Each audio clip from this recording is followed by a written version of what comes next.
Welcome everyone to Truro Town Council's meeting for Monday, December the 1st, 2025. Before we begin our agenda today, I, Kathy J. Henton, Mayor of the Town of Truro, acknowledge we are in Mi'kma'ki, the ancestral traditional lands of the Mi'kmaq people. We acknowledge the peace and friendship treaties and recognize we are all treaty people. We recognize African Nova Scotians are a distinct people whose histories, legacies, and contributions have enriched the part of Mi'kma'ki known as Nova Scotia for over 400 years. We recognize the Acadians who live in harmony with the Mi'kmaq, whose communities across the province are a living testament to the fortitude of their ancestors who survived the Grand Arrangement. Today, as both Indigenous and non-Indigenous people, we commit to seek harmonious and mutually beneficial relations. We give thanks to the elders and knowledge keepers. We're now going to proceed to our public agenda for today. This is a public council meeting for the town of Truro for Monday, December the 1st, 2025. Mr. Dolder, are there any changes, omissions, or deletions to our agenda today? No, Madam Mayor. Thank you. Seeing no changes to the agenda for December 1st is approved. Item 2 on our agenda is the approval of the minutes from November 3rd, 2025. The minutes were circulated. Council, if there's no changes, Councillor Fleming? No, you're good. No changes? Okay, there's no changes, then the agenda is approved for November 3rd, 2025. Item 3 on our agenda is petitions, delegations, and correspondence. Mr. Dolter, are there any items? No, Madam Mayor. Thank you. Item 4 under old business is item 4A, a request for decision for capital budget reallocation, McDonald Street Storm Sewer. Mr. Dolter, if you please. Thank you. So capital was budgeted in 2024-2025 for the Yonge Street Culvert Project. Prior to the execution of the project, a different and creative solution was adopted and executed, which cost significantly less than the original budgeted amount. The budgeted project cost was $165,000, while the executed solution cost only $9,553, leaving a remaining unused budget amount of $155,447. The remaining money was allocated towards the storm sewer replacement project at and around McDonald Street instead. However, the work was scheduled for 25-26, and the carry forward of funds was in the capital budget process was missed. An application was made to the province and to amend the current grant approval to include 50% funding for materials and subcontracted portions of this work, and is expected to be approved. Due to other deferred work, the funding to cover the project can be absorbed into this year's capital budget. So, Madam Mayor, the proposed motion is be resolved that Council approve up to $100,000 of capital reserve funds to replace the storm sewer at and around McDonald Street. And again, Madam Mayor, to be clear, this is not new money. This is money that was budgeted and not spent. So again, it's just of the current, within the current capital budget. Good. Thank you for that clarification, Mr. Dolter. I'm now looking for a mover. Councillor Talbot, seconder. Councillor Fleming. Any discussion on this motion? Councillor Graham. Not discussion, just some clarity, please. Is the total cost of the project 155 or is it 310? Like, I'm wondering about the 50% funding from the province. No, the 155 is the balance from the original project of 165. So the capital reserve, or the amount, it's $100,000. That's basing it on the 50% funding coming from the province. Just get some clarity on that. So what we're looking to do is allocate $100,000 of the $155,000 to this particular project that's come from this Yonge Street project from last year. Yeah. Our hope is that we will get a portion of the project cost covered by 50% dollars, like 50 cent dollars from the province. Won't cover the whole cost because a lot of it was our own labor, but we can cover materials and we can cover subcontract work at 50%. So what is the cost of the project, I guess? We're still compiling that. Actually, I'm still waiting for 2 invoices from a subcontractor to get the final tally.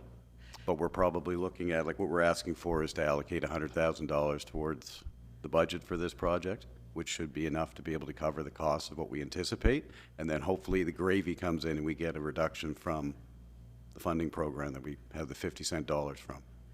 So I guess, yeah, so it's not, the cost will not exceed $100,000, which potentially will leave $55,000 in the balance that's remaining in that project. So what I'm sort of getting is the project costs 100,000. We're going to pay that up front and hope to be reimbursed to some extent. Yeah, some with, extent. with the money essentially that we had saved from the last year's project at Yonge Yeah. Street there, yeah. I the caught good- that. yeah. Thank you for Yeah. the clarity. Yep. Thank you, Counselor. Deputy Mayor, I see your light's on. Yes, I just wanted to ask about whether or not it's going to solve this problem. This problem 2 summers ago was repeatedly flooded that property at the end of McDonald Street. And there seemed to be a bottleneck as the water from that creek or whatever went into an underground channel. So is that going to address that? We replaced the underground channel if it's from the same spot that you're thinking of, because Right. the old one was essentially getting plugged. It was an old corrugated steel that the bottom rotted out. Okay. So yes, no, this was the whole purpose of it, was to correct the ongoing issue we've been seeing for a few years now. Yeah, thank you for that. Yep. Thank you, Deputy. Okay, the motion has been made and seconded. All in favor of the motion, please signify by saying aye. Aye. Contrary-minded, motion is carried. Thank you. Item 4B is a request for decision for the Regional Equity and Anti-Racism Strategy. Mr. Dolter? Thank you, Madam Mayor. In alignment with the Provincial Dismantling Racism and Hate Act, the town of Truro and its regional partners, the Village of Bible Hill, Municipality of the County of Colchester, and the town of Stewiacke, have completed a regional equity and anti-racism strategy. The strategy was reviewed by all project partners and has been recommended for approval by each. The town's EDIA coordinator presented the strategy at the November 20th, 2025 Committee of the Whole meeting. At this stage, the Village of Bible Hills adopted the strategy, with the remaining municipal partners scheduled to present to their respective councils in the coming weeks. So, Madam Mayor, the proposed motion is be it resolved that council approve the regional equity and anti-racism strategy. And just to point out there, which I don't think council's seen before, we also have a plain language summary that will be included with the plan itself for anybody that wants to read a summary, and it's just been designed for people with different abilities to understand the plan without having to go through the long, detailed plan. So again, that's just there for council's review. Thank you, Mr. Dolter. I'm looking for a mover, please. Councillor McGrath, seconder. Councillor Fleming. Any discussion? All those in favor of the motion, please signify by saying, okay, there we go. Councillor McGrath. Thank you, Madam Mayor. I just wanted to take a moment to just express my pleasure at being able to see this piece of work that has been legislated by the province, that we have to do this. But even if it wasn't legislated, I'd like to think that we were still taking this important step. As a former member of the Diversity Advisory Committee, current member of African Nova Scotian Community Strategy Committee, the Regional Accessibility Advisory Committee, and as a sitting councillor who has knocked on doors and talked to some people, I have seen an awful lot of examples of racism in this town, of hate in this town, and I really applaud us for taking this step and hopefully in approving this plan, and I will be absolutely supporting the motion. Thank you. All those in favor of the motion, please signify by saying aye. Aye. Contrary-minded, motion is carried. Very good. Item number 5 is our in-camera summary report. Mr. Dolter. Thank you, Madam Mayor. So, council met in camera on November 3rd to deal with 2 legal matters, and then again on November 20th to deal with a legal issue. I will ask council to meet again after the public meetings day to meet in camera to discuss 2 issues. Thank you very much. Item 6 is our committee reports. After each report, council may ask questions, and after all the reports are presented, then I will ask for a motion to approve the reports in their entirety. And our first report is from our CAO, Mr. Dolter. Thank you, Madam Mayor. So the first item I have is under governance board, and governance is the NSFM board meeting that I attended in the NSFM conference starting in November 4th of this month, or last month, I guess now. So I attended my final NSFM board meeting as the past president of the Association of Municipal Administrators in Nova Scotia. So this would have been the last meeting for an AMAN's board member on the NSFM board had the proposed motion bylaw be amended to remove the AMAN's member from the NSFM board. I'm pleased to say that that motion did not pass, and therefore Kim Ramsey from East Hants will now be the new AMA board member on the NSFM board. So again, I think that's I think that is positive for province in general. I'd certainly like to thank council for allowing me to sit on both the AMAN's board and the NSFM board over the past few years. And I do hope I don't return to either board again, because again, I've done my time, and it does take quite a bit of time and commitment to do those. As far as the NSFM conference, it ran from the 5th to the 7th in Halifax and was very well attended by council members and staff from across the province. The sessions were informative, and there was some really good networking opportunities. It was extremely valuable, and I was very pleased to see quite a few members of town council were able to attend as well for these sessions. And like I said, the topics were very timely. Next item is the rec board.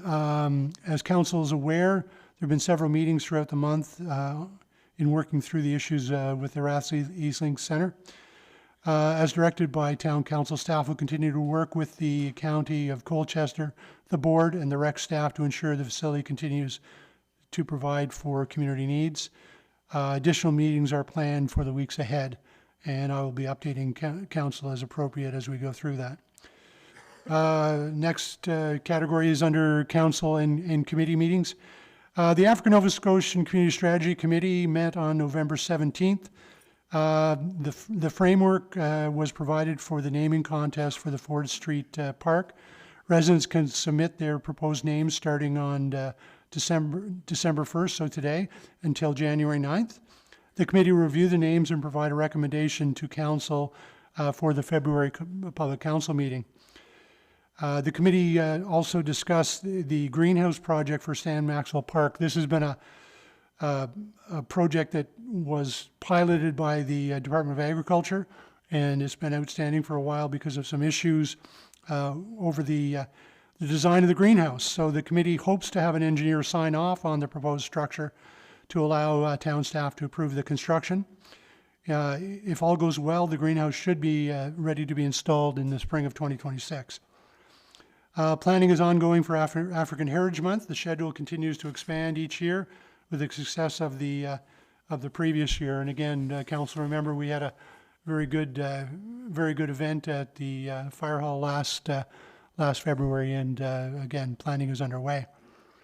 Operations administration. The Christmas period, we're looking at closure to the public. So over the holiday period, specifically from Christmas Day, from the 25th until till the 1st of January, Town Hall will be closed to the public to allow staff to take advantage of the season. We have quite a few staff members that have accumulated vacation and don't usually get a chance to use it. While there may be limited staff in the building, and we do expect some people to work during this period, we will not be serving the public, and therefore the building will be closed because there will be such a light staff in the building. It'd be insecure to have it open. And we will provide contact information through social media. So should any issues arise that must be dealt with prior to the 2nd of January. So we will have the ability to react. Public Works staff obviously will still be on. We'll have Parks and Rec staff that'll still be on because again, we are still providing services, but again, the town hall itself will be closed to the public, unless, of course, I get any objections from council on that. But it is an operational issue, and we feel everything will be covered well as a result. Next item is with respect to community engagement. The community solar program discussion. We had a discussion with the County of Cumberland on November 6th. Staff met with their team to discuss our final position with respect to the community solar project. We all agreed that until the situation changes and municipalities are put in a more advantageous position, the project would be paused, as council did direct. Staff will continue to monitor the program to see if any changes would allow us to proceed with the program. And again, without significant changes, our business case just would not be supported.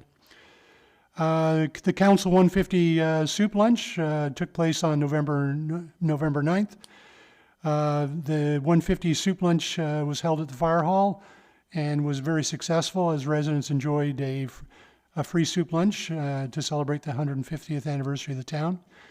Certainly, thanks to the mayor and council for their attendance and work serving the many residents that did come in. Thanks as well to Stephanie Rowe and Michaela Carroll for their work in planning and arranging the event. We know a lot of work goes into events like this, and they did a great job in organizing everything.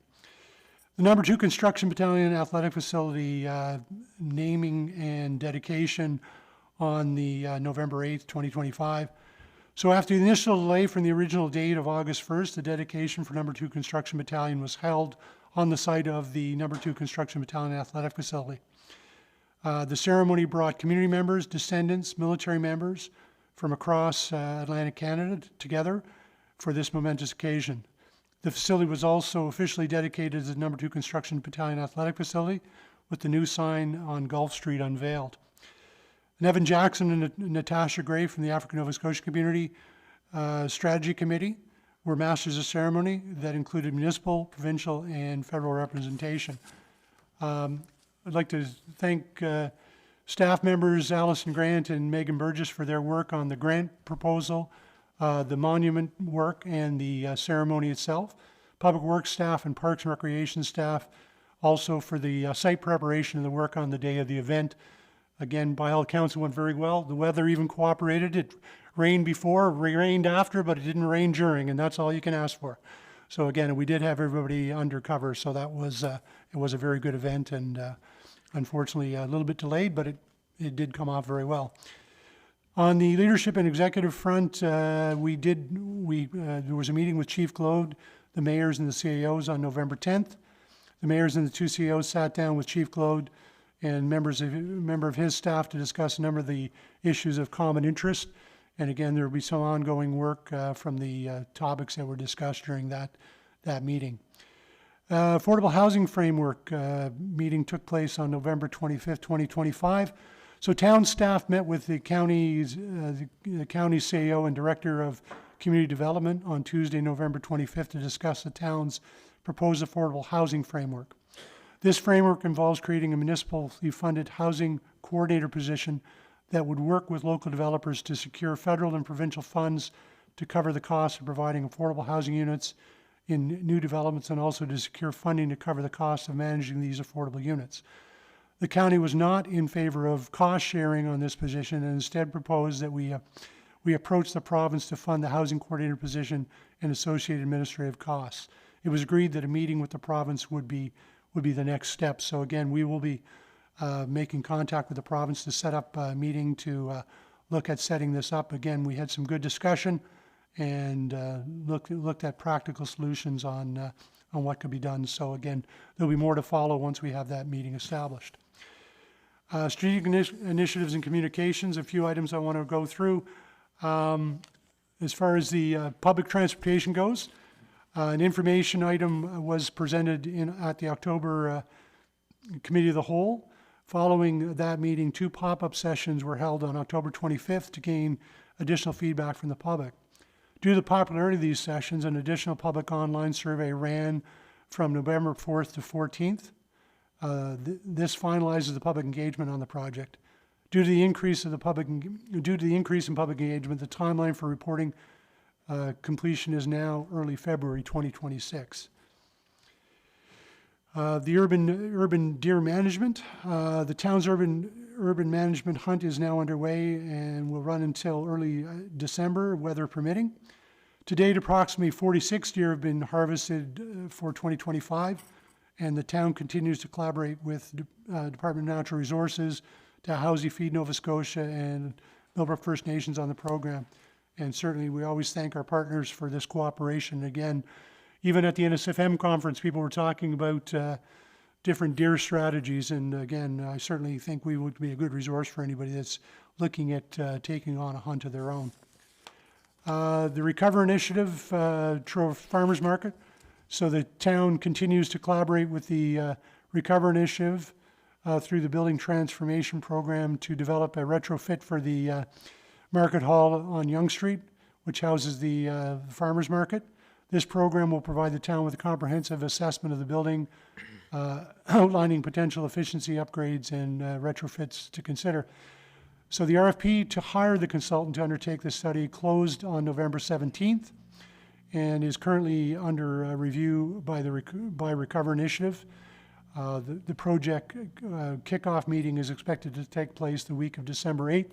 And just again to remind council, Recover's looking at that because they're the one actually funding the consultant.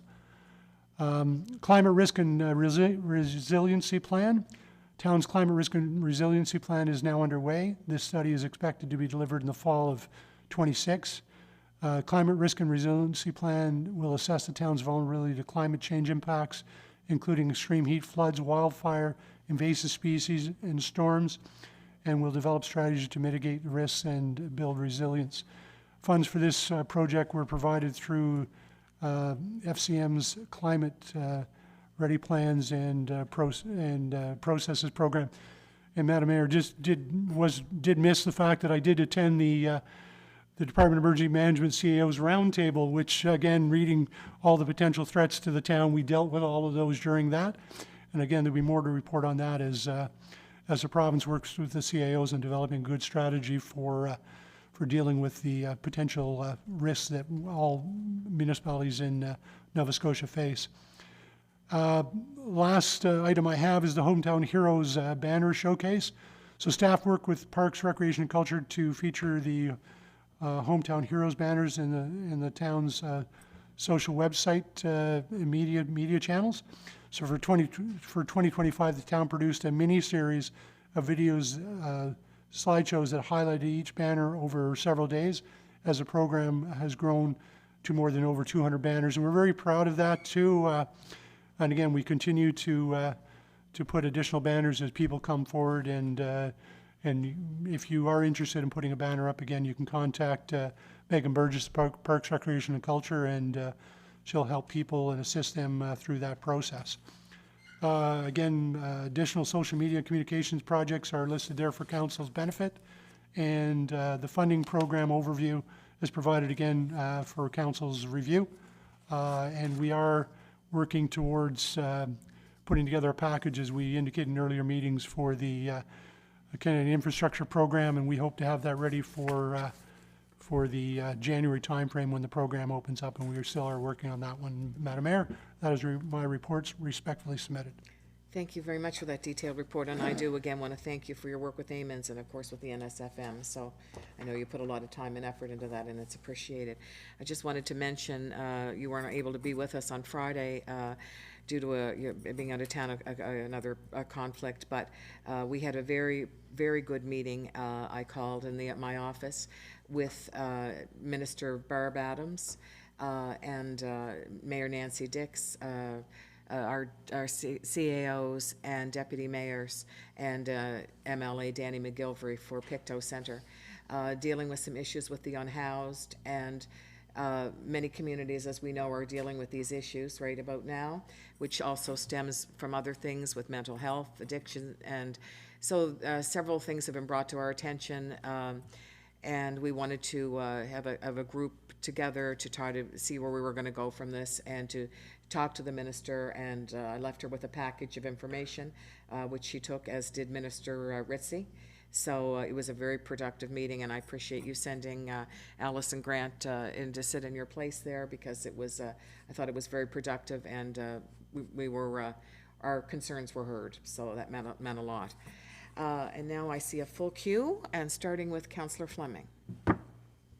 Thank you, Mayor Hinton, through you to Mr. Dolter. I just have a couple quick things. It's unfortunate the community solar program's not going ahead with Cumberland County, but I understand the reasons for it. What about our own buildings? I noticed in the financial report that some of the power rates are off and they're expensive. And are we looking at putting solar panels on our own buildings? Like the police station would be a great spot. Yeah.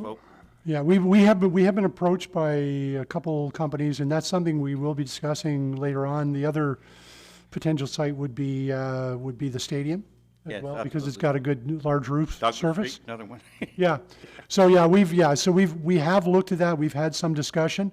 What we haven't done at this point is sat down and done with any company and done a cost benefit analysis on what it would mean to us. But you are correct. Certainly with the power rates, obviously we could create some rate stability for ourselves by doing that. So we will look at it in the future and come back to council with some options. Okay, thank you. One more thing on the affordable housing framework. I do agree with the county on this issue. I don't think we need to hire somebody for it.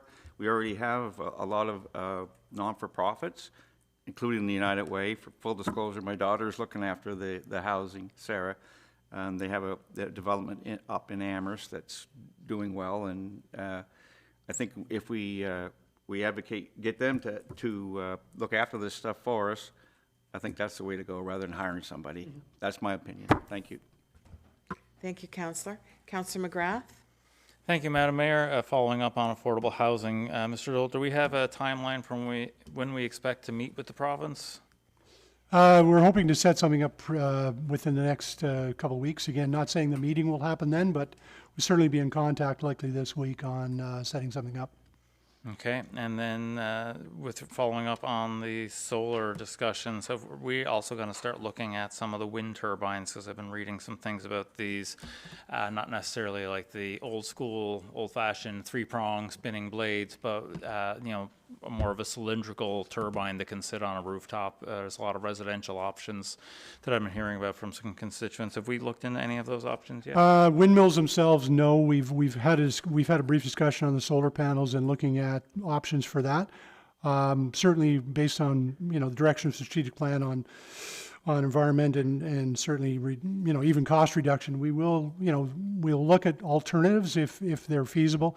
The biggest challenge with even solar panels or wind turbine is cost versus the cost recovery. So we do need to kind of look at a business case and present that to council, and so we make those decisions. And we'll look at programs that would assist us in funding that as well. So again, we very, very preliminary at this point. Right, return on investment, very critical. To whom should I direct my constituents who are working in this area who would be best at town staff to talk to you? Initially, Alison Grant, probably the first one, because she's been kind of the lead on the solar on our end.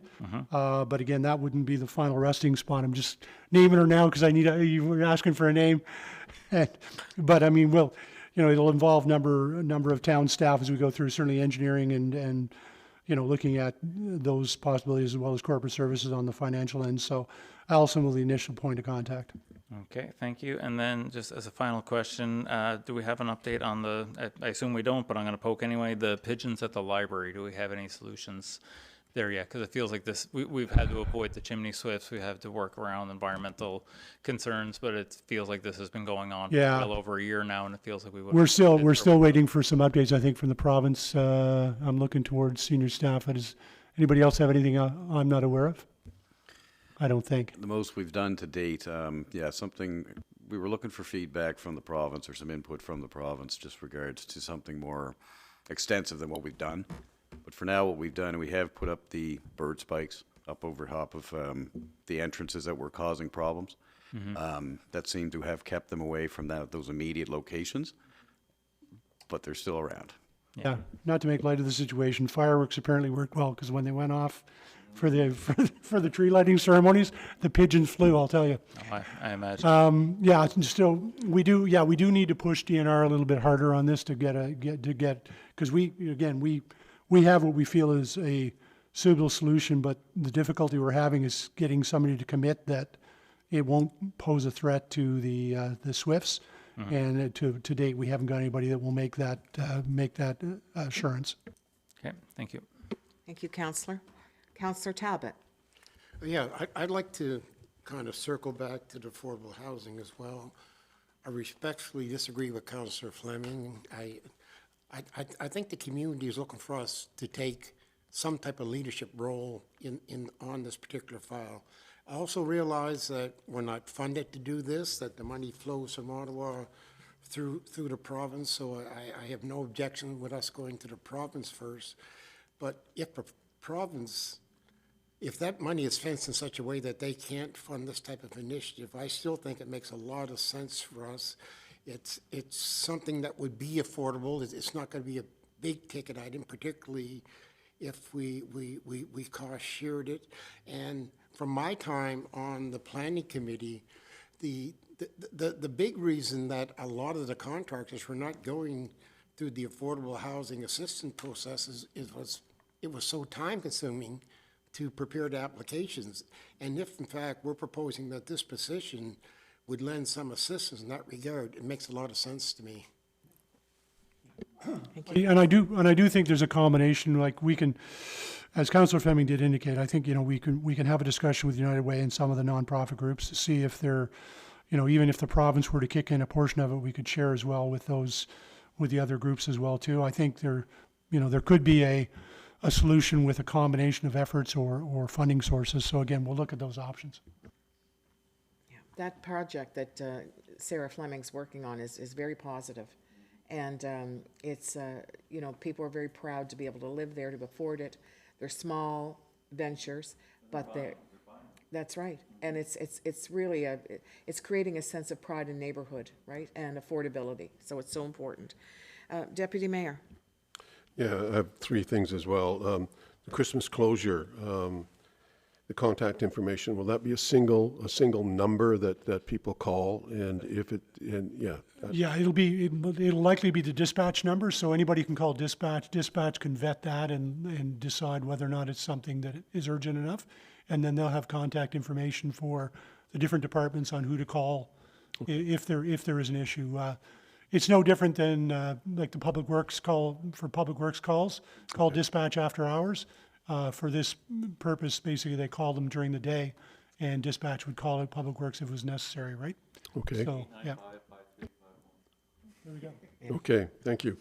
Climate risk and resilience plan. I feel as though, and we'll see the plan comes out, but I would think that the biggest risk is a flood risk of the town, because a lot of the parts of the town sit on a floodplain, 1 in 20, 1 in 100, and we're currently considering a proposal to build on the 1 in 20. And my question has to do with the sediment in the Salmon River. I've just noticed as I drive over it over the years since it was dredged and kind of reformed, that there is a buildup of sediment, and I don't know if that's critical. I don't know if that's a reformation of something that could cause problems. So I'm just wondering, is this report going to look into that kind of detail so that we have an understanding where we're going with building on the 1 in 20? Again, I don't know the depth of it. That's something we can talk to the consultants about. Again, it's over the longer term. Certainly, we've already looked at the sedimentation in the river. We do recognize it as being a risk for ice jams in the spring, because again, the ice will tend to stick to the bottom of the river. The most positive thing we've had over the last couple of weeks is all the rain we've been having. Mm-hmm. And with the water coming in, it's going to move a lot of that silt out during low tide. And the reason it's there is because of the dry conditions we had. Okay. And you have the backflow of the tides, drop silt, and there's no water coming the other way to carry it back out. So that's built up.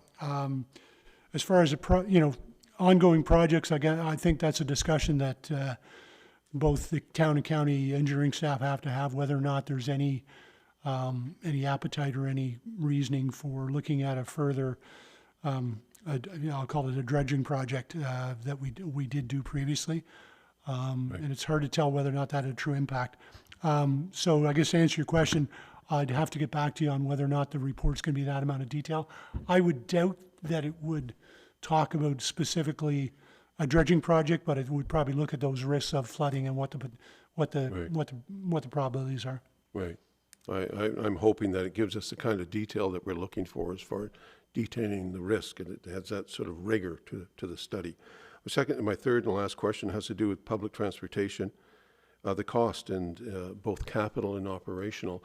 Are they going to come back with that so yes, we have a true understanding of what is being proposed? I think they're going to present some options on what they feel, what the overall potential costs would be and what therefore what, what the potential revenue would be and what the subsidy would have to be, because that's the thing that I guess council, I think, understands at this point is no public transportation system sustains itself.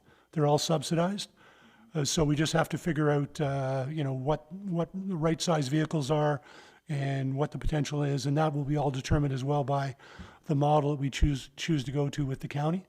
And town council may have to decide whether or not we stay, if we only choose to do something inside town, if we can't get something that's feasible in joining up the two networks. Hopefully that can come forward, but I think the full options will be laid out, and I think that's part of the deliverable is what the fleet would look like, what the operating cost potential would be, and obviously the other concern would be overall capital costs, because part of the process we'd be applying for federal funding in order to offset the cost of any of the stock we'd have to buy in order to set this up. Yeah, and I'm hoping they'll even give us some direction when it comes to operational costs and cost sharing with the county. So that's Yeah, what I'm well, I mean, hoping that's- that all will be in there somehow, so we have a third-party assessment of all that stuff. Yeah, and hopefully we agree on the type of system we want. I mean, I think council's seen frequency versus coverage. I think from a town perspective, we look at frequency as being the most important thing, whereas some of the county folks would like it to go out a bit further. So we have to figure out what the right balance is. Right. Thank you, Mr. Dolder. Thank you, Deputy Mayor. Councillor Graham. I guess I'm going to address the elephant in the room, and it has to do with the rec center. I was wondering, and I understand that many of my questions may not be answerable because they are of a legal nature at this time, but it is at the forefront of many people's minds in Truro about the rec. After all, they are the owners of the rec as the taxpayers. I'm wondering if you could provide any clarity at this time about the role of the province in addressing some of the issues that we've all read about in the paper and that have come before council. I'm wondering about the future of the Stampede, the exhibition, the racetrack as it pertains to the province and its relationship with the rec. I'm also wondering what are the next steps in addressing some of the issues that we're all aware about. I'm wondering, what can the public expect in terms of next steps? Where are we headed? And also wondering, at this time, who's in charge up there? And again, I understand that many of those questions may be answered with they're of a legal nature. Okay. But First, I want to jump in about the Stampede. The Stampede is a great event, and we want that to succeed and to carry on. It's apples and oranges here. It's two different things. The Stampede is a great benefit to the community. It brings people to the community. We want that to succeed. I want that to move forward, and I'm sure it's going to. We are all behind the Stampede and what it brings to this community. There's been a lot of information out there that is not factual, and it's been very difficult because some things we cannot discuss. Some things have happened in camera, some things cannot discuss. We are co-owners of the rec with the county and the town, and I am responsible as mayor, as this council is, as the other councils, to the taxpayers in this situation. We want the rec to be successful. We want it to be the best facility it can be. The rec is very important to our community. It brings people together. When we're looking at doctor recruitment, those things will draw doctors to this community, to have that rec facility there. We want that rec to succeed. But there's a lot of things that have been said and done, and everybody's playing Saturday morning quarterback. And it's not fair to the people that are involved. We all have a vested interest in this, as do the taxpayers. Why would anyone who owns the rec want it not to succeed? We want it to be the best it can be. I'm going to leave it at that. I'm going to let Mr. Dolter jump in. thank you, Mayor Hinton. I appreciate that. And I already knew much of the information, but I felt it's important that the public hear it firsthand from our mayor and council. And we're going to do that, but we're going to let the dust settle on this because we're not going to be back and forth. I believe in time, everything is going to work itself out here, and I believe that. We have documentation, it'll all work itself out. Yeah. Mr. Dolter, if you want Thank to you. jump in. Yeah, there was a lot in your question. I can so- reiterate some if you'd like. As far as the provincial involvement, I guess I'll address that first. I mean, as far as the wreck itself goes, I don't think the province has a major role in dealing with that situation. We are the owners, and the board and the agreement with the society is with the town and county. Again, so the wreck operation certainly is something for us to deal with, and what goes on as far as the building and the staff that are there. As far as the Nova Scotia Provincial Exhibition site, that's owned by the province. Again, obviously, they do have a role there, and there will be some ongoing discussions with the province and the entities that are provincially mandated within that, particularly the Farm Loan Board, and having some discussions there. Again, you had a lot there. Well, Yeah. I was wondering about next steps, like what Next the public steps, can... so there'll be discussions over this week to come back to council with some recommendations. And again, we have to do this in conjunction with the county because, again, we want to make sure that both councils are getting the same information in order to make decisions. So we'll be having discussions this week. We do hope to have some contact with senior management staff of the rec this week as well, too, to have some discussions there as well, too.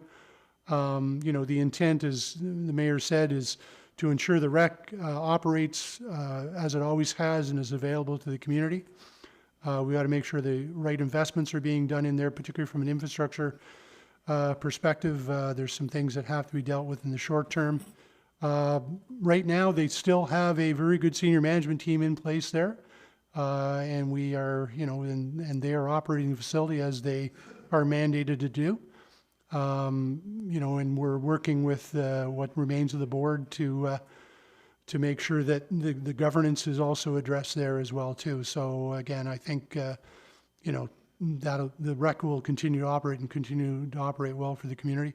As far as the future of the Stampede, as the mayor said, the intent is to make sure that the events that make sense for the community continue to run there, and we'll work with the province to make sure that happens. I mean, there's no intent to shut down those, the events that are occurring there if there's any way around that. The racetrack, all that's owned, that's all owned by the province. And so it's theirs to operate, if there's, and figure out how to do that at the end of the day. And what changes occur in the next little while, we'll work in conjunction with the province and with the county of Colchester to make sure that the rec remains strong, and we have. And we'll determine what the other facilities, how they operate, and what we go forward with in the future. I don't know if that answers the question or not, or if I walked around it, but was there anything? No, I missed there? well, except I was wondering, is there still a governance board in charge, or is there an interim CAO at this time? There is still an interim board in place as of now, and that will continue unless anything changes until the end of January. And then again, we'll come back to the councils on recommendations on what that looks like. So the society itself continues to exist and will continue to exist until, unless any other changes are made. Thank you. I know that these aren't easy conversations and they're not easy questions to have been asked, but I do feel an obligation as a councillor to have brought them to the floor this afternoon. So again, I appreciate the response by both you and the mayor. Thank you very much. Thank you, Councillor. And we all appreciate the seriousness of this, and I firmly believe that it will all work out. And if I didn't, I'd say it, because I believe it will. So thank you. Councillor McGrath, you have a second question? Thank you, Madam Mayor. Just a follow-up to something that Mr. Dolter said a minute ago regarding public transit. And he had said, well, we have to understand that all public transit systems are subsidized. And I mean, I think that really comes from public. transit is a public service.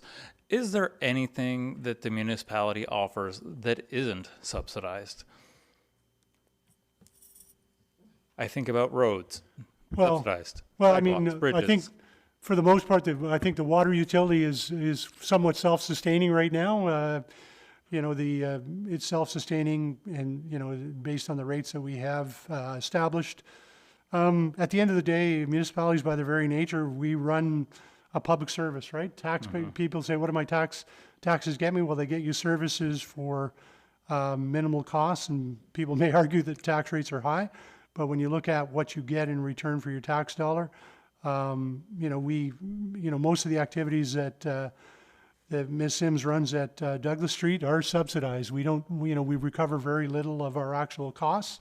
And if we did, we'd be a commercial business, and that's not what we are. We're a municipality, and although we do operate like a business, obviously we're subsidized by taxpayers, and we try to spend the money effectively, and I think we do, because again, we end up with surpluses every year, which we reinvest back in the community.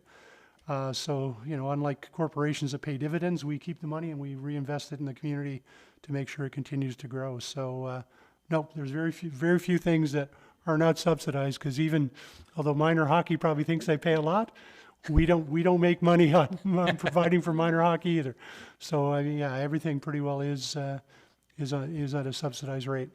Okay, thank you for that clarification, because I think it is really important, and maybe there's something that you know, a future project for the communication staff as an explainer, perhaps, because I do hear a lot of comments lately like, I don't want my taxes going to public transit. I'm like, well, I don't use the rec, or I don't use the Legion Stadium. Do I get a rebate on my taxes for not using those? I'm not driving my car. Do I get a rebate for that? So it is really important that people understand that the taxes go into the pool, and it does help the society and the community as a whole.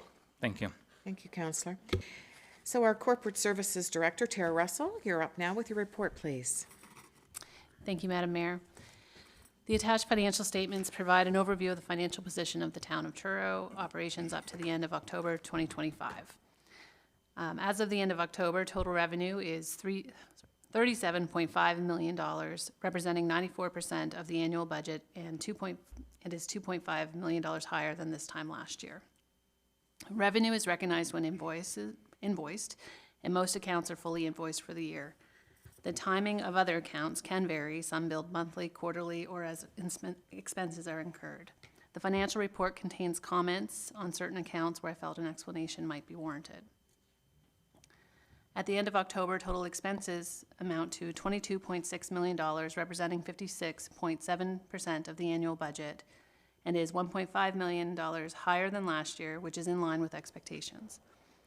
One issue identified this month is that there has been a significant increase in certain power bills. We will be taking a closer look at these expenses and challenging Nova Scotia Power where necessary to ensure that the town is only paying for power that we've used. The financial report contains comments besides certain accounts to help explain the expenses to date, where they may be higher than otherwise expected for this time of year. Final tax bills were due on October 31st, 2025. 8.2% of the total taxes were outstanding as of November 24th, 2025. This is not unusual, and we expect to see this number decline as the year progresses. Of the total amount of taxes outstanding, 77% relates to the current tax year, and 20% relates to last year. There is a total balance of approximately $12,500, or less than 1% outstanding from the two prior years. Tax collection efforts are fundamental to the town's financial health. Staff ensures reminders are sent to property owners on a monthly basis, and they continue to work with property owners, offering payment arrangements and educating them on payment options. Each year, the town actively follows the Municipal Government Act regulations with regards to tax sale process, which is the final step to the tax collection process. The town continues to receive a green light on tax collection efforts as it relates to the Provincial Financial Condition Index. Excuse me. For capital updates, included in this package is the capital budget report. This report reconciles the budget set at the beginning of the year to an adjusted budget, so council can track the changes that they've approved to date through requests for decisions. The values in red font was included in this month's council meeting under old business. Values in this report are shown at total cost. However, some of the purchases may be partially funded by grants. $3.7 million, or 29% of the $13 million adjusted budget, has been spent as of the end of October. For the first time, I've included a high-level forecast of where our capital project spending is expected to be by the end of this year. The report shows the 25-26 budget, the adjusted budget, and the forecast column highlighted in gray. The variance is showing a comparison of the forecast to the adjusted budget. Negative values indicate a total is under budget, and positive values would indicate that an item is over budget. Under general government, the projects under general government are in total under budget this year by $1.3 million, partially due to a timing issue. The money was spent last year instead of being spent in this fiscal year. There is one additional project related to the No. 2 Construction Battalion Memorial, estimated at approximately $50,000. For facilities, the projects under facilities are expected to be under budget by $300,000 due to deferral of roof repairs at Willow Street Building and at the stadium. More time is required to properly scope out the projects and will likely be included in the capital budget for the 26-27 year. An additional project has been identified for this year with an estimated cost of $150,000. The stadium requires an electrical upgrade to support the new ice plant. This value is only an estimate, and work continues on establishing the full project scope and timing. For police services, the capital budget included a carry forward amount from last year for TMR radios for $80,000, approximately $80,000, as they weren't expected to arrive last year. However, they did arrive and were paid in the 24-25 fiscal year. So that amount is no longer required. Under Public Works, the total is expected to be below budget by $1.5 million, primarily due to the deferral of capital projects. The team was short a project engineer for most of the year, leading to a delay in being able to get projects fully planned in time to be completed this fiscal year. Street recapitalization is expected to be $670,000 below budget. Work will continue over the winter months in fully scoping out streets to be ready for next year. Work has progressed this year on the traffic lights project, with the design of the project being complete. Given the time of year, the rest of the project is being deferred to next fiscal year at a value of $573,000. The salt truck budget of $260,000 is also being deferred to next fiscal year due to the lead time expected to receive the truck. Specs are being drafted now with expectation to go to tender in the coming months. However, we will not likely receive the truck before the end of this fiscal year. Under Parks, Recreation, and Culture, this total is expected to be under budget by $136,000 due to cost savings on the Victoria Park rock wall remediation of $69,000 and due to the Victoria Park pool sand filter being partially paid last fiscal year. So in total, we expect the capital budget to be $3.2 million below budget. $1.5 million of the savings is due to timing, with the money being spent last year instead of in this year, with the other $1.7 million due to cost savings and deferrals. The last line of the report shows where we expect total reserves to be at March 31st, 2026 in our budget versus where this forecast is telling us. We expect $5.4 million more in our reserves at the end of this fiscal year, in part due to increased beginning balances, due to an increase in our surplus last year, as well as due to the lower capital spending this year. So no changes, I just want to say no changes in the operational surplus have been included in this forecast. Respectfully submitted. Thank you very much, and thank you for your forecast. Any questions for our Director, Tara Russell? Councillor McGrath? Thank you, Madam Mayor, and thank you, Ms. Russell. That last line especially, no changes in operational surplus have been included. Are any expected? That comment just means we haven't done a full forecast on the operational statement. So if our budget is below, if our operational results are above or below the budgeted amount, that will impact that reserve balance. That's all I meant by that. Okay. And then just around the timing, some of the items were paid last year and included this year. Was that just a timing thing? We hadn't finished last year's year end before starting this year's budget, is that? Pretty much, yeah, exactly. We're trying to forecast a year out without having finished the current year, so we're doing our best on what we expect, but things change. Okay, perfect. The HST offset, higher than expected. I will admit I don't know exactly how that process works. Can you, because HST rebates generally they don't change, but they assume this is a different process than a residential HST rebate. I understand this is a program through the NSFM where we apply for HST relief on our capital assets that we spent in the prior year. So it's an application process, and it really depends on a couple factors. What did we spend last year, and what did other municipalities spend last year? So then they have a budget, and then they allocate it on a pro rata basis.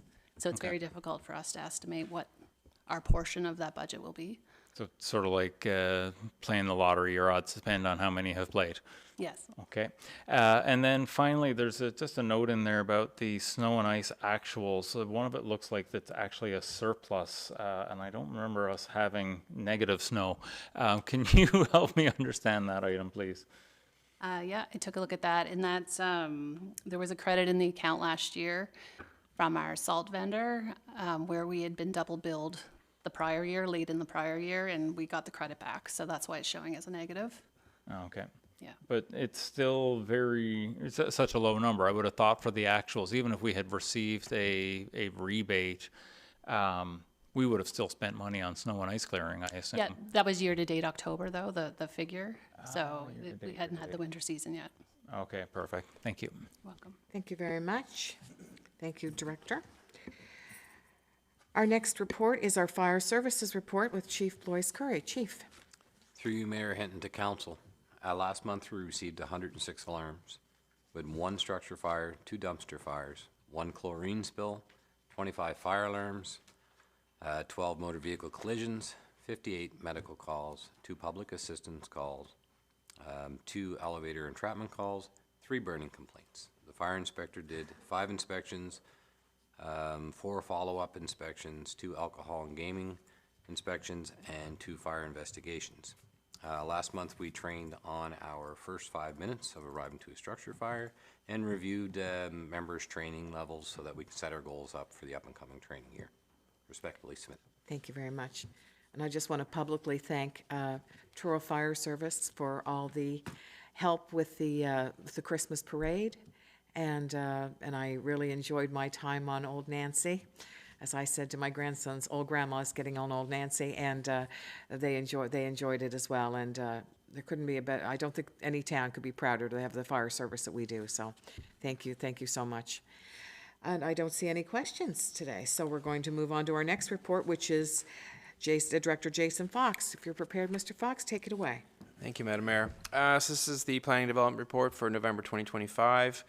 Planning projects, first project there is the update of the town's subdivision bylaw, which is repeated from last month's ongoing project. But planning staff are undertaking a review of the town's subdivision bylaw. This bylaw, which was last updated way back in 1998, forms part of the town's community plan, and then it needs to be updated to ensure the document aligns with current provincial legislation and the town's objectives set out in its municipal planning strategy and land use bylaw. Project that's not mentioned there that I'd like to just point out and mention as well is that I did have the opportunity to make a presentation to the CEC IB geography class last week, and I had an enjoyable presentation with that class talking about downtown development policies. So, little project that I got to do, so that was fun. Planning applications, there is currently 9 applications on the books. 2 of those have since been approved, and there are 3 site plan approval applications. For permit values or building statistics for the month of November 2024, we were at $36,495,778. November 2025, we're at $38,957,681. Bylaw enforcement activity for the month of November 2025, we had 45 active files or active violations by property. 21 of those have been resolved. Respectfully submitted. Thank you, Director Fox. Questions? Councillor McGrath? Thank you, Madam Mayor. Thank you, Mr. Fox. Just a quick question on the developments here. I'm sure it would have been included if we'd had any update, but I just wanted to follow up on the Stanfield's development. Are we making any progress? Because that's obviously a development that's of great concern to a lot of people in town. It's really exciting. Everybody was really stoked about it. Are we closer to getting the permits applied for or approved, et cetera? Permits have been applied for. I think we're still awaiting some minor details. I had conversation with Lindsay Construction, who's one of the contractor working on the project. They also represent some other developers in town, and all indicators are they still plan on breaking ground in the spring. In spring. Okay, thank you. Thank you very much. Our next report is Truro Police Service, and Chief Dave McNeil, please. Thank you, Your Worship. I'm going to do old school with paper. My computer's having some issues. So, report for November is as follows. We had 38 traffic collisions. We issued 66 provincial motor vehicle tickets, done 24 road safety check stops, responded to 9 noise or animal bylaw type complaints, did 4 impaired driving investigations, 5 drug investigations, 81 calls for Trespass Act or Liquor Control Act, did 30 mental health and well-being calls, 41 failed to abide by court violations, court orders. Crimes against person were 10. There were 11 assaults reported, 48 thefts. Property damage and disturbances, there were 13, 2 break-and-enters, 10 forgery or fraud files, 51 suspicious person or vehicle calls, 20 alarms, and 167 other calls for general assistance. 630 calls in total, 85 were cleared by charges. There were 11 parking tickets and 16 speeding offenses respectively submitted. Thank you very much. And soon the overnight winter parking ban will be coming into effect. Is that December the 15th? December the 15th, so take note. Any questions? I don't see any. We are moving on to Public Works, and Director Oliver Browning, your report, please. Thank you, Mayor Hinton. I trust everyone had the opportunity to read my report. At this time, I'm going to provide the monthly highlights for the month of November. Construction continues on Cobequid Drive by Dexter Construction. Replacement sections of sanitary sewer continues to progress. The date of substantial performance of contract remains at this present time to be December 23rd, 2025. I will note that due to the extent of soil disturbance necessary to conduct the work on Cobequid Drive, off-colored water was experienced by 2 residences along Cobequid Drive. Environmental services and water utility staff were in contact with each resident almost daily, and they determined an appropriate water testing and flushing program, and have been periodically testing and flushing the main line along Cobequid Drive to rectify the problem. This issue should be eliminated once construction is complete. The work associated with the infilling of ponds awarded to Dexter Construction at the Argus Drive ball field. The work has since been stalled due to soft site conditions from recent rainfall events experienced, but they will recommence once the ground on the site stiffens up from initial frost penetration once the temperatures consistently drop. The work, if need be, can be progressed through winter to be able to be complete in a timely manner. The department issued 67 working within town right-of-way permits to date in 2025, with 6 issued during the month of November. Department staff received 36 service requests from residences and other town departments during the month of November, and have completed 204 service requests over the year to date. Environmental services crews set aside hydrant maintenance throughout the month of November to tend to other matters.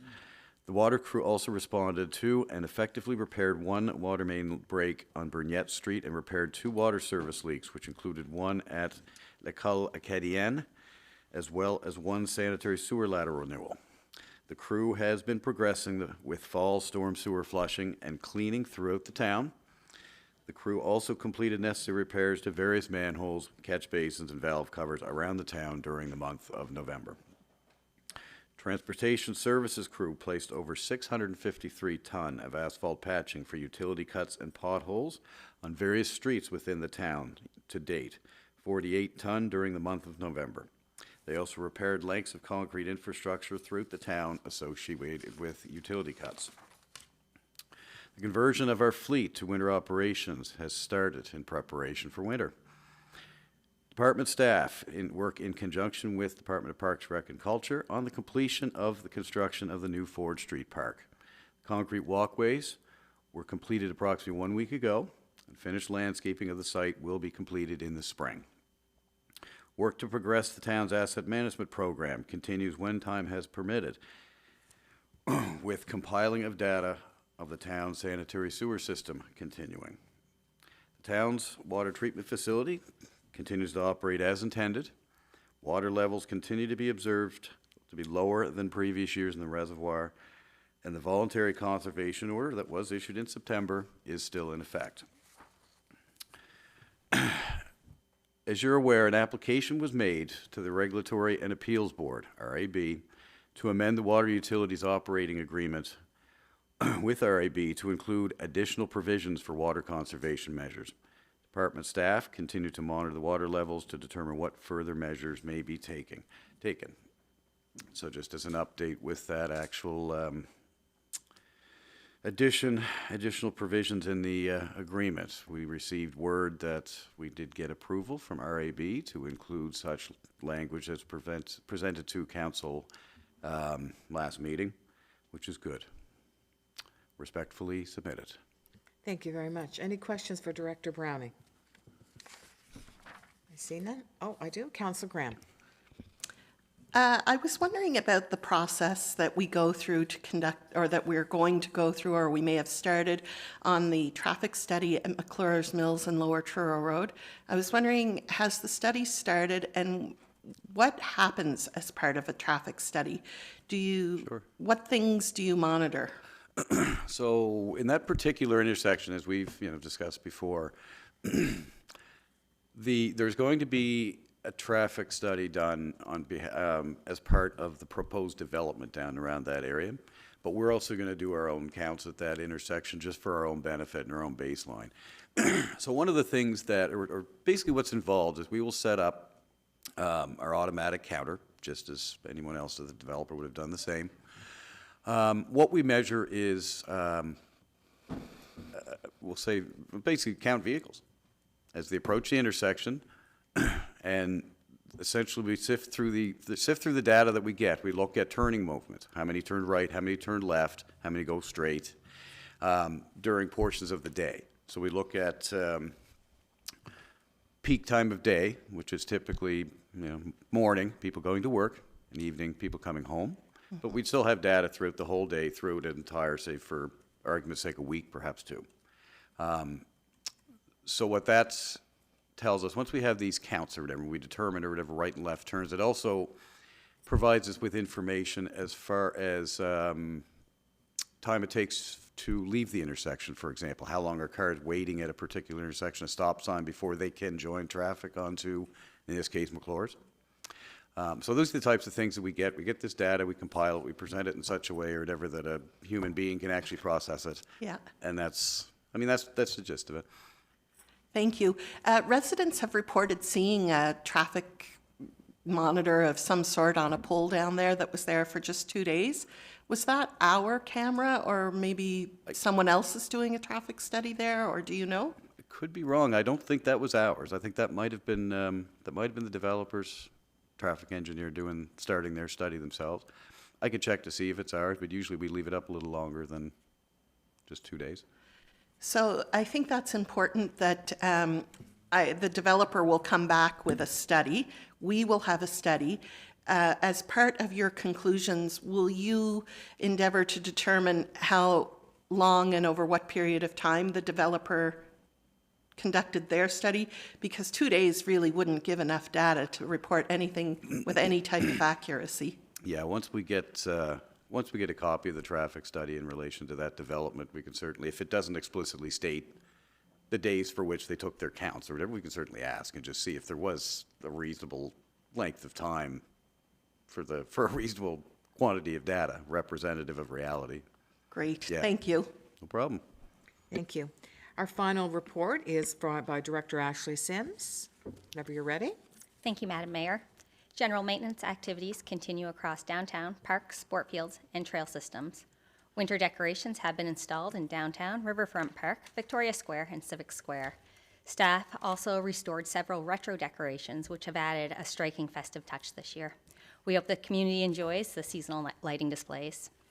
We extend our thanks to our crew and at DKI for donating a lift and staff support to assist with decorating the community Christmas tree at the Civic Square and Victoria Square in advance of the downtown Truro Festival of Lights tree lighting. Staff are preparing Civic Square for the installation of the Caldwell Road Heartland ice surface. Weather permitting, the ice surface is expected to open by Christmas. Construction of the new asphalt pump track at the Rail Yard Mountain Bike Park is complete, with line painting scheduled for the spring. Due to the soft ground conditions around the track, the area will remain closed to prevent erosion during the inconsistent weather temperatures. And our seasonal staff layoffs are scheduled for December 5th. The Urban Forest Committee and the supervisor have initiated preliminary work on the development of an urban forest management plan. The committee met with a consulting firm to discuss the use of a geospatial data to produce a canopy map of Truro's existing urban forests. This mapping would serve as a key component of the proposed management plan, helping to identify individual trees throughout Truro and within Victoria Park. The contract for the street tree hazard removal and Dutch elm disease management has been awarded to Urban Roots Incorporated. Our community drop-in programs are running continuously. For a complete list of programs, please contact the Douglas Street Recreation Center or visit the town's website. The official renaming of the monument and unveiling of the No. 2 Construction Battalion Athletic Facility was held on November 8th. The ceremony brought together community members, descendants, dignitaries, and special guests to honor the battalion's legacy, and it concluded with a well-attended reception at the Truro Golf Club. In partnership with the Province of Nova Scotia, Communities Cultural Tourism and Heritage, CCTH, Y-Reach, and the Truro Colchester Welcome Network, and the Truro and Area Community Health Board, we hosted a Senior and Newcomer Wellness Expo during the National Senior Safety Week. The week featured daily drop-in, try-it physical activity sessions, as well as information on wellness resources and social engagement opportunities available to Truro and surrounding area. The week was very successful. As part of the 2025-2026 Active Community Fund Initiative, staff conducted accessibility and walk audits in Victoria Park. The project aims to identify accessibility barriers and collaborate with community stakeholders to support a broader and more diverse range of park users. The intent is not to change the character of Victoria Park, but to make it more inclusive and accessible. The province of Nova Scotia is also conducting a community surveys across the province. Local results will be shared with the town of Truro and will help inform updates to the town's physical activity strategy. The survey, administered by Nova Insights, will be available through social media and collects information on physical activity levels, accessibility, active transportation use, and related topics. Lastly, in recognition of important community dates and events, in November, the town of Truro commemorated Indigenous Veterans Day, Remembrance Day, and Transgender Day of Remembrance. Respectfully submitted. Thank you very much. Councillor McGrath? Thank you, Madam Mayor, and thank you, Ms. Sims, for your report, especially the part on accessibility. I mean, obviously, the wilderness can't be paved, or it's no longer wilderness, but, you know, the whatever we can do to try to help make things a little bit more accessible is always appreciated. I wanted to ask about the pump track. You noted here that it's going to be open in the spring, but last month you told me that it would be open in 2 to 3 weeks. What happened? Just the area around it's still very soft. Okay. So just to protect it, just as we're still we need to grow the grass, and to get that done. The company also wanted to paint lines. Unfortunately, the weather dropped too quickly for them to paint, so we're waiting for that. Still usable, so as soon as the ground freezes up, we'll probably remove the fence and open it up if it's not covered in snow. Oh, yeah, I was just thinking soft grass sounds like soft landings if you miss something. Okay, look forward to that opening. Thank you. Thank you very much. Thank you, everyone, for your reports today. I would now call for a motion to accept all the reports. Councillor Fleming, seconded by Councillor Talbot. All those in favor? Aye. Any discussion? And the reports are accepted. Thank you very much. That now moves us to questions by members. Do we have any questions by members today? Councillor Talbot. Yeah, I did have one I missed, and it was for Oliver, and it's with respect trees that are overhanging the sidewalk. Is there a specific height that would determine that it's a problem, or Like, I got a couple of calls from residents saying, well, I'm 6'2" and I can stretch up like that and I can't touch the tree.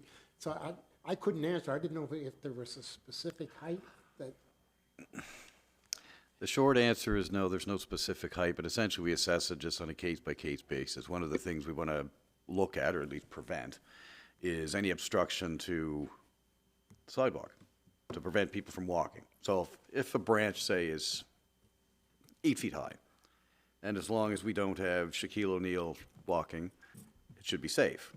The other thing we look at as well is anything as far as impeding sight lines for vehicles at intersections. If they're hanging over sidewalk, they're obviously hanging over into our right-of-way. We can address it. So that, again, height of that is determined by essentially just what would prevent sightline obstruction at any given intersection. Thank you very much. Oh. Oh. What's going on there? There we go. it was just a note. After the ceremony for the number 2 construction battalion and the renaming, the next day the minister held a conference call with descendants. I did attend that, and they will be setting up an advisory committee a ministerial advisory committee on anti-black racism, 10 to 12 members. Russell Gross will co-chair that, and members will be volunteers and will serve for a 2-year term. So I just wanted to update people on that. Thank you very much, Councillor. Deputy Mayor. This has to do with Ms. Russell. I'm just wondering about the funding program overview. And when you look at the TAC and ground and the ball field, it says so much, the project's going to cost so much, and then there is grants, et cetera. And I'm just wondering, in that grant section, we receive considerable funding from citizens within the town. When you look at the grants, et cetera, is that included in that? Where is that included? Do you know what file I'm talking about? It's presented at the end of Mr. Dolter's report. I'll try to open it up here. I think it's the funding spreadsheet that's in there, and it just includes what we received through the Investing in Infrastructure Canada program. Okay. Yep. So there's nothing in there in regards to citizen participation or yeah. So I'm just wondering, trying to Yeah, understand. that amount, as far as citizen donations, that's been recorded separately. Okay, thank you for that. Thank you, Deputy. Councillor McGrath. Thank you, Madam Mayor. This is a discussion I had with some constituents recently. It's a bit of a process question for Mr. Fox, if I may. And I've been on council for 2 years. I've sat on property standards. I don't think that this process has changed any time since I've been on council. But when we're looking at someone submitting bylaws, if they are in an apartment building or an otherwise managed property, the process would be that they would submit the complaint to the property manager or the landlord to address first. And if I remember correctly, it's 30 days. If that property manager doesn't respond, then bylaw can get involved. That's correct. How long has that process been in place for? I assume that's dictated by the MGA and it's been there for decades? Yeah, I would say it's been in place, well, it's been at least since Mr. Withrow was our bylaw officer, so probably about 8 years ago. It may have been in place prior to that, but I don't have that number. Okay, perfect. Thank you. Thank you. I just wanted to mention that I was so proud of our community for coming out in droves to the Santa Claus Parade and to the Festival of Lights. And the same night of the Festival of Lights was the anniversary of the Curling Club, their 150th anniversary. And I have a certificate that I was remiss in taking it that day, but we do have one, and it just says, to the Truro Curling Club, on behalf of the Truro Town Council, our congratulations on your milestone 150th anniversary. For generations, the Truro Curling Club has been an integral part of our town, providing sport, friendship, and a sense of community. With sincere congratulations, signed by myself as mayor. So I want to give them a special shout out for all the good things and the fellowship that they bring. And I was also very proud to say that Councillor Talbot was with us in spirit, but he was away at a family wedding. But our entire council showed up for the parade. It was absolutely wonderful, and I got a real chuckle when I saw Downtown Truro Partnerships, Logan and Sarah Bell's video, where they said the Holiday Magic Award was presented to the Truro Town Council and to the town of Truro, and they gave a special shout out to head elf Deb Pryor for bringing along some really good Christmas spirit. So that is positive. So everybody had their elf outfits on, and it was a great day. And I think we can all attest that I think it was probably the most floats they ever had, over 70 in the parade. So it was just a great day. The weather was great, and it was just wonderful to bring the community together. So very, very positive. Very, very positive indeed. So now we're moving on to item 8, which is new business, and this is called the request for decision for the Art Love Tour, Mr. Dolter. Thank you, Madam Mayor. So the Shediac Home Art Festival has hosted Art Love, a live speed painting competition where local artists create a unique piece of art in just 20 minutes in front of a live audience. This dynamic event showcases the talent and creativity within our community, highlighting the vital role of visual arts in enriching local culture. 3 judges, along with the audience, score and vote to determine the winner. Art Love offers a distinct experience and reaches audiences not currently engaged through existing departmental programming. The event organizers are now confirming host communities for their 2026 tour. Host requirements include providing an indoor venue, having volunteers, and paying a $4,500 hosting fee. The event is scheduled for late May, and organizers require commitments at this time. As the 2026 budget has not yet been submitted or approved, Parks and Recreation and Culture Department is seeking Council's authorization to apply as a host community and to allocate $4,500 in the 26-27 budget to support this opportunity. So obviously this would be a placeholder in the budget that we were reserved for this event if Council were to approve it. So the proposed motion, Madam Mayor, is be it resolved to approve authorizing to apply as a host community and to allocate $4,500 in the 2026-27 budget to support this opportunity. Thank you. I'm looking for a mover. Councillor Pryor, seconded. Councillor Fleming. A little discussion on this? Councillor Fleming. Just a quick question through to Mr. Dolter.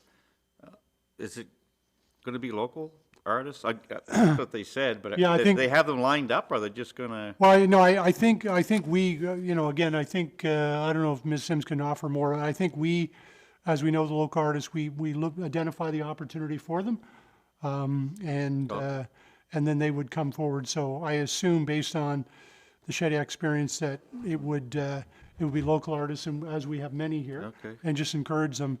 So- I think I equate this back to I think when we went back to the Olympic torch run, when they had the artists that did the paintings in the 20 minutes or so.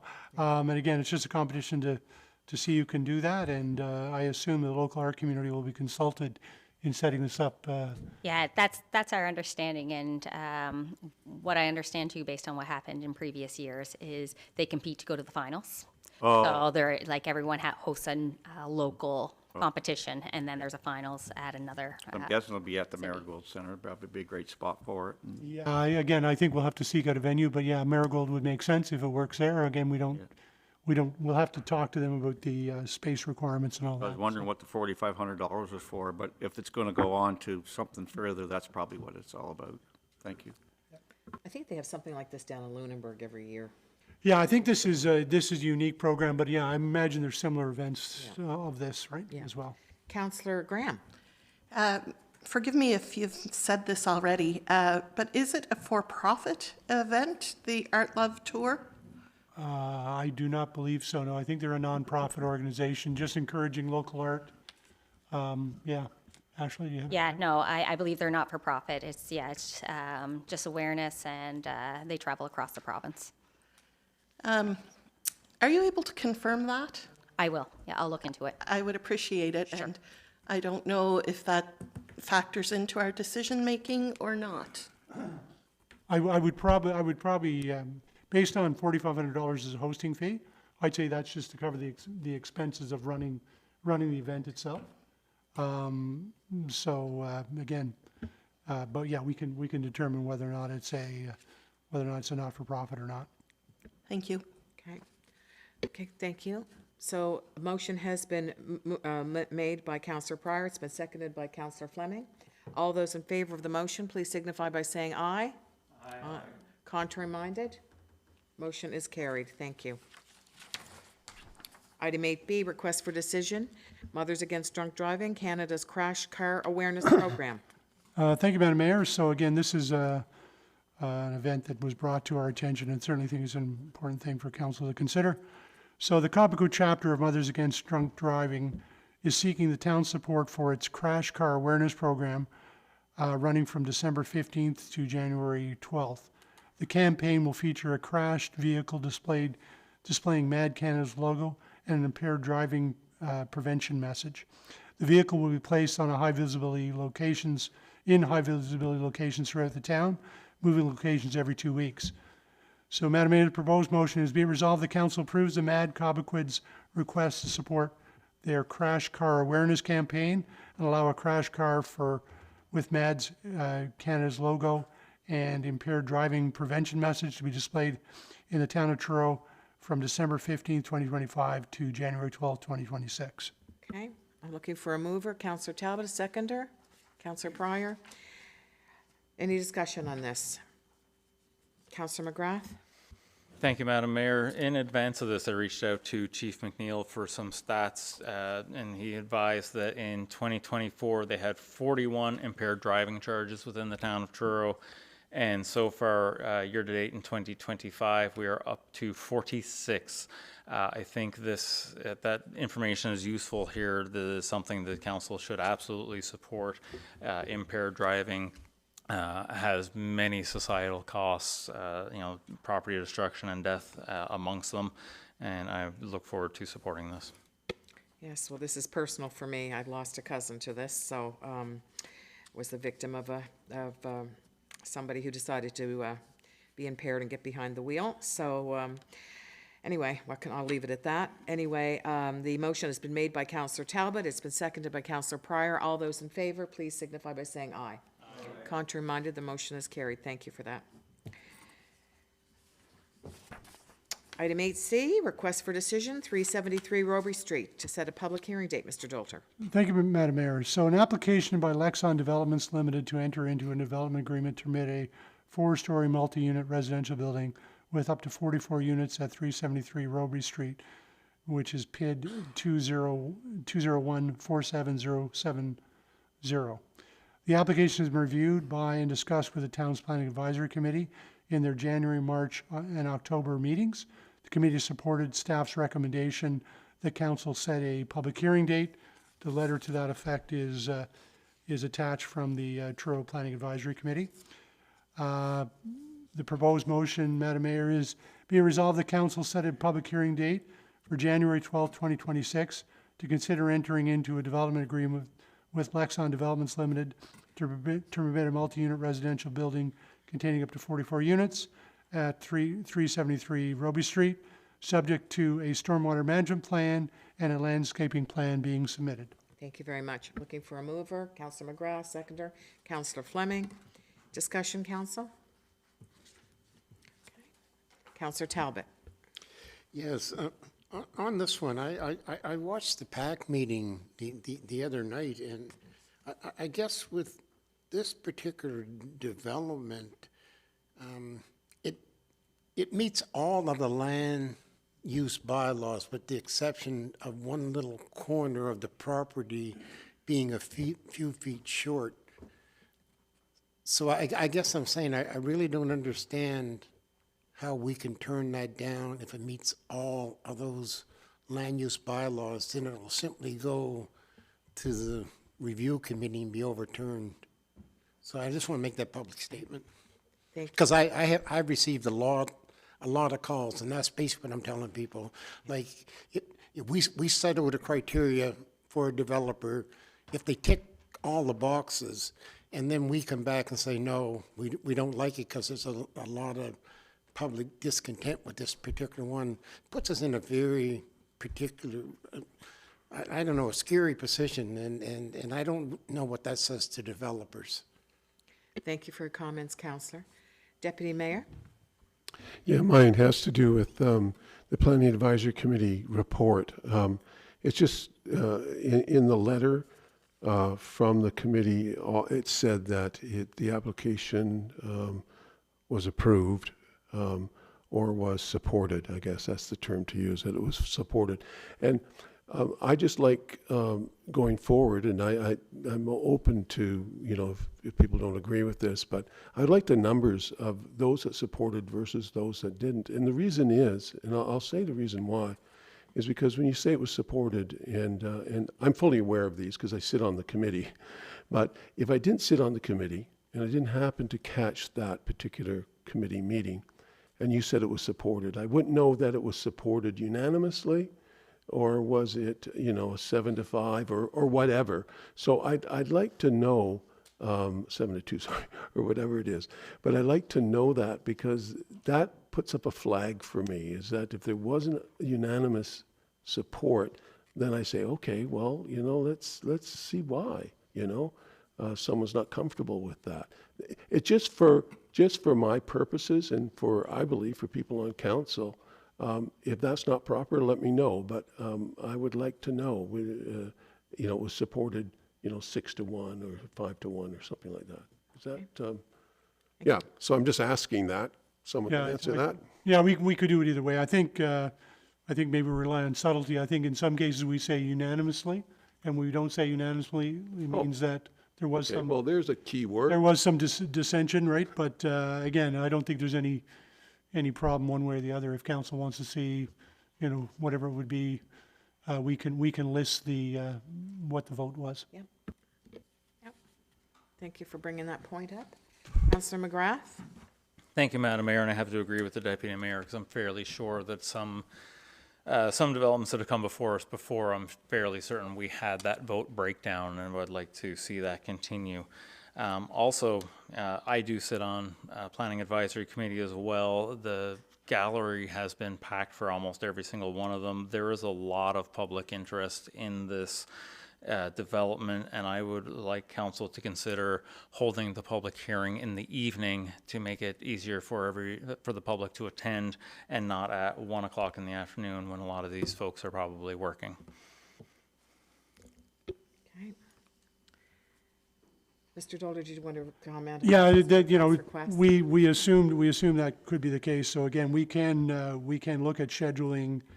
So what essentially we would do is, for the public, after we would adjourn the public meeting on the 12th. And reconvene. And then we reconvene in the evening, have the public hearing first, reconvene the meeting, and then council could do its vote, if council's open to doing this on the evening of the 12th.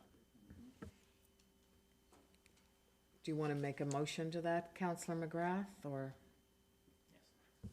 Okay. I'll turn your light on. Your light, Councillor McGrath, if you want to make that motion.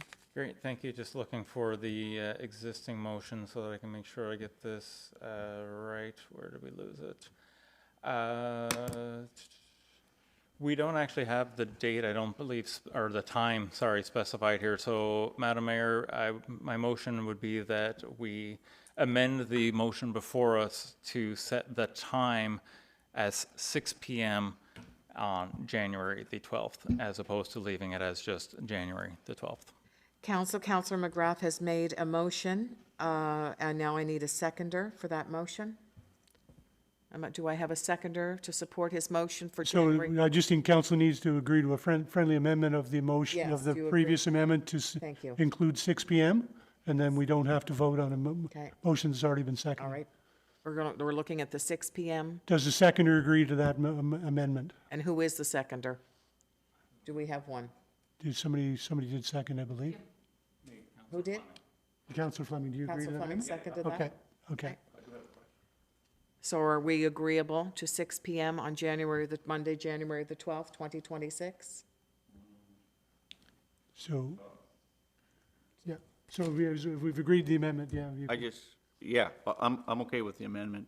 I'm just wondering, because I know Council McGrath had mentioned that there's a lot of people there, but do we have some kind of a criteria that says we're gonna have it at 6 or we're gonna have it at 1? Like, is it one person, 2 people, 5 people?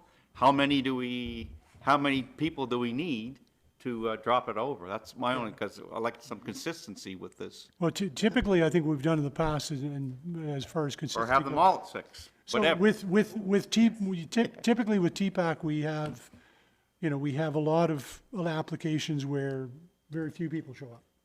So typically, we have done this in the evening when we have an application that we know, public have shown interest right from the very start, even from the first session. And certainly I would agree that 737 Roby is a case where, or 373 Roby is a case where the public have been there from the very beginning. So, And I do agree with that. yeah, so. I'm just wondering so that's if the only other ones, criteria- how we would. That's the only criteria we've used, is the fact that in most cases, public hearing has been fine because there has been public have had the opportunity to participate through surveying and that, and it's still available to them. If council wants, the problem we get into is our process is public hearing and the decision is made. If we move them all to the evening, then theoretically, every time we have a public hearing, we're going to be moving the council meeting in the evening too. Yeah, no, don't get me So, wrong. I have no yeah. appetite for, Yeah. for meetings at 6 So it o'clock does- on Monday. Yeah, it does. So if we do it all the time, every time, we'd be doing the same thing every time. And we could go through a process of adjourning the meeting and then reconvening in the evening, if council has an appetite for doing these always in the evening. I would argue it's probably We'll just not be a- well enough alone. yeah, it's probably not a requirement. I think if we do it on a case-by-case basis, I think it probably We can usually tell the ones meets- that are we- getting we- a little more. we definitely can. More controversy Yeah. or concern, so We this definitely is one can. of these ones, so. Okay, so we're good to go. That's going to be, we're going to make, a motion was made by Councillor McGrath. Doesn't have to be the motion. And second, and for 6 PM on January 2026 for 373 Roby Street. That's the public hearing. Oh, Councillor Graham, you want to speak? Well, it's not to the motion, but it was to do with a Comment, previous okay. comment. Yep. So I'm not sure of the process there, but I'll speak now and regardless. It's in response to Councillor Talbot's comments about it having met all the criteria of the policies as laid out in our municipal guidelines. Oh. Yes, you are correct. There is a difference, and I apologize. However, I will reference that some of the policies that enable the application to be moved along are quite subjective, and I do believe that some of those policies that pertain to the size and the bulk and the neighborhood fit are relevant in this case.